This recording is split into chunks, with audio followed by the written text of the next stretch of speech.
మిత్రులారా, తెలంగాణలో ఎట్లా కేసులు అవుతున్నాయన్న విషయం ఒక్క నిమిషం మీకు చెప్పాలి. రోడ్డు మీద నడిస్తే కేసులు. పోయిన వారం ఏసీబీ ఆఫీసు నుంచి తెలంగాణ భవన్ కు రోడ్డు మీద నడుచుకుంటూ వస్తే కేటీఆర్ గారి మీద కేసు పెట్టింది రేవంత్ రెడ్డి ప్రభుత్వం.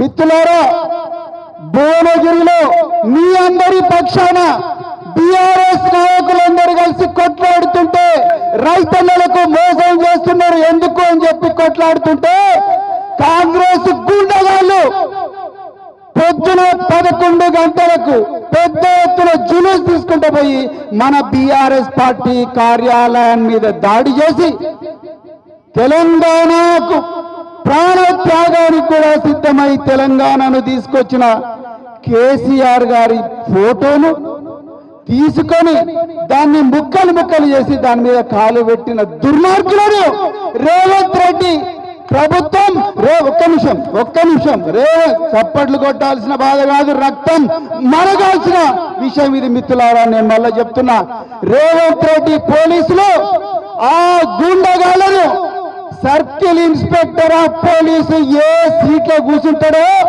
ఆ సీట్లో కూర్చోబెట్టి ఆయన లైవ్ టెలికాస్ట్ ఇచ్చేటట్టుగా ఆయనకు అన్ని సౌకర్యాలు కల్పించి వాళ్ళను ఎమ్మెల్యే క్యాంప్ ఆఫీస్ తీసుకొని పోతాడు.